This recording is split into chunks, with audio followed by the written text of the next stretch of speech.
I'm Kristin, Brey, video columnist with the Ideas Lab at Milwaukee Journal-Sentinel. And I'm JR Radcliffe, trending sports reporter with the Milwaukee Journal-Sentinel. And this is the last MJS at the RNC. It is Friday. The barricades are going down. We are slowly getting our downtown back. Yeah, we did it. We made it. We've dispensed with the suits, with the formal wear. A little more. I have jeans on right now. It's a little more casual.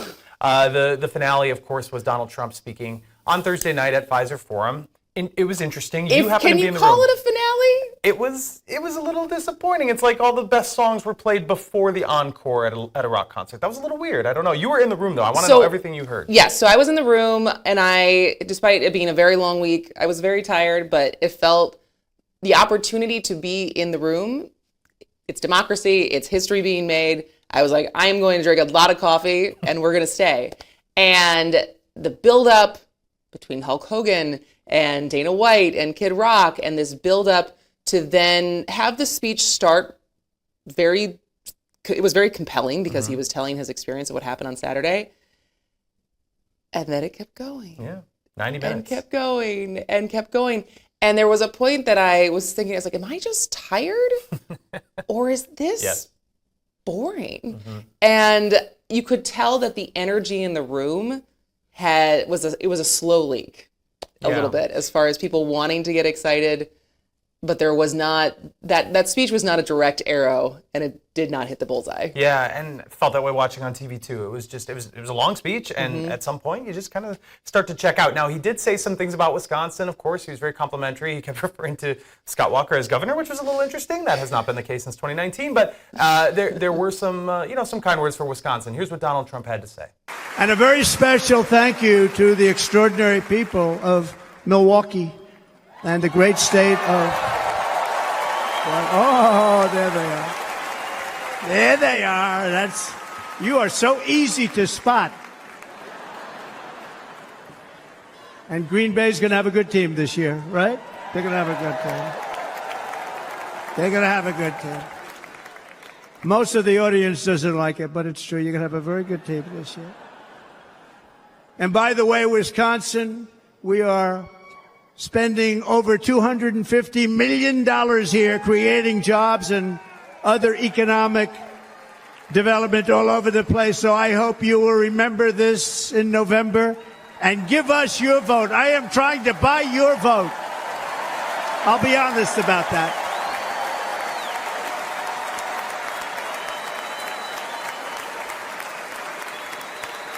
And I promise we will make Wisconsin great again. We're going to make it.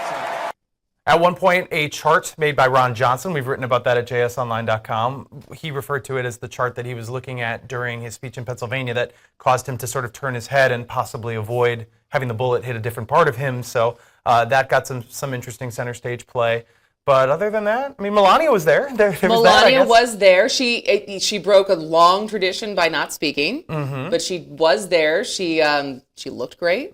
Ivanka and Jared were there. And now, today, as we record this on Friday, everybody is still stuck in Wisconsin because of this massive global outage impacting air travel. So a lot of people are probably in Milwaukee longer than they anticipated. Well, that and the first thing I thought is like, well, maybe they'll actually get to go out and see more of the city because as I talked to lots of people in the Deer District, asking them how their week was going, and everyone had nothing but nice things to say about Milwaukee, but also they admitted that they haven't necessarily gotten to see a lot outside of just the hard security zone because everything was pretty regimented and planned for their day. So I'm wondering now if people are actually stuck in Milwaukee, if they'll actually get to see more of it. They can get Dan via DoorDash, I'm pretty sure. If they just have to look that up. I think it leads me to discussing how Milwaukee ended up looking through the course of this convention. And you start thinking about who benefited, who didn't benefit. And we were talking that I think what made this an attractive option is that so much is compacted into a really small space, right? Yeah, and so I got to talk to an anchor from DC who's told me that he's been to multiple conventions, and he was explaining how this is probably one of the best conventions and well-run conventions he's ever been to, and reminded me when we were talking is the fact that it's not very common that you have two arenas right next to each other. So for us, we have Fiserv and Panther Arena and then also the Baird Center. And so Right. everything is within walking distance of each other versus other cities where you're getting shuttled around and things are miles away because that's where the buildings are big enough to hold a media row and the convention. Because if you think about it, a lot of places, their stadiums are outside of the city Right, versus of ours, course. which is right downtown. A lot more shuttling, a lot more trying to get, trying to figure out public transportation, things like that. Our colleague Tamia Folks sat down with David Crowley, Milwaukee County Executive, to ask about some of this, about how Milwaukee has come across through the course of this convention. Here's that interview. Can you tell me what you've been hearing in a positive sense about Milwaukee? Have you heard from Republican lawmakers who are visiting, or even media who's visiting, people who are participating in the convention who have said good things about the city? Oh, absolutely. They were saying a lot of great things about the city. Matter of fact, I talked to a person who's been coming to conventions. He said this is his 5th convention.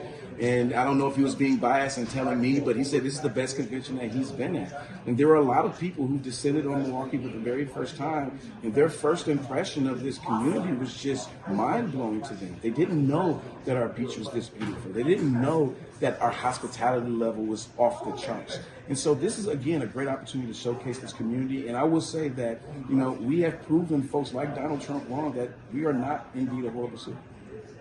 So one of the main stories going into the convention was what was going to happen with protesters. There was a lawsuit, there was lots of discussion as far as where protesters could be, where they could not be. And I'll have to admit, I spent most of my week in the hard security zone, either that or right at 3rd Street Market Hall, going in and out of one of the exits or one of the entrances. And so beyond a couple individual protesters who were right on 3rd Street, I didn't see a lot of protesters, but that's also because I think that was by design and that they were isolated from where they could be so that people inside the hard security zone couldn't see protesters. But it also seems like there maybe just weren't that many. Yeah, I would say that it wasn't a big part of this convention, seemingly at all. There was some frustration among protesters who showed up, and they were in small groups. There just weren't that many people who came out. There was so little foot traffic because, like you said, everything was in that zone. So little people to see them protest. And there was the march at the very beginning, and after that, things kind of fizzled. There was some tension yesterday that we wrote about at JS Online, about a couple groups getting into it, but protesting did not really, to me, is not something I'm going to take away from this week. Yeah, me either.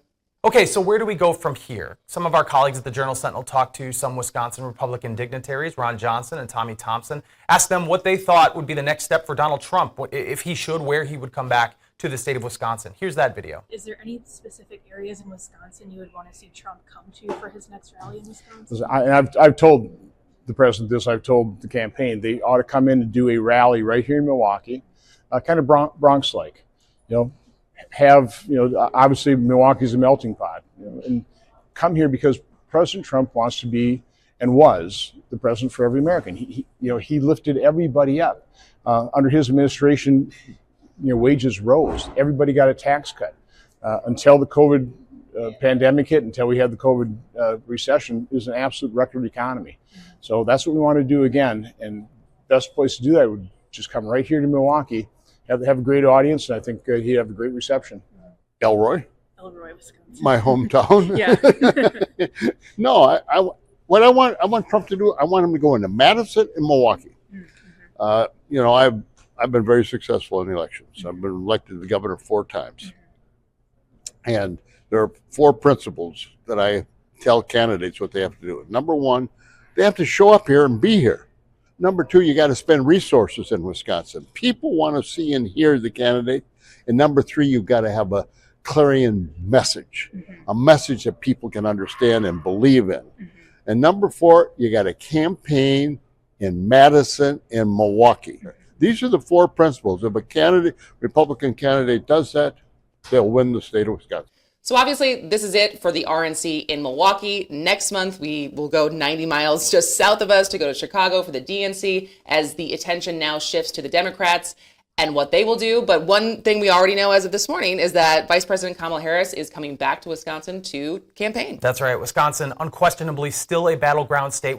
I'll be interested to see how much this convention impacts how Wisconsin votes in the upcoming presidential election. So stay tuned for all the coverage. We'll have some DNC coverage, but just in general of everything that's to come over the next few months. You can find all of that at jsonline.com. Thank you for tuning in to MJS at the RNC.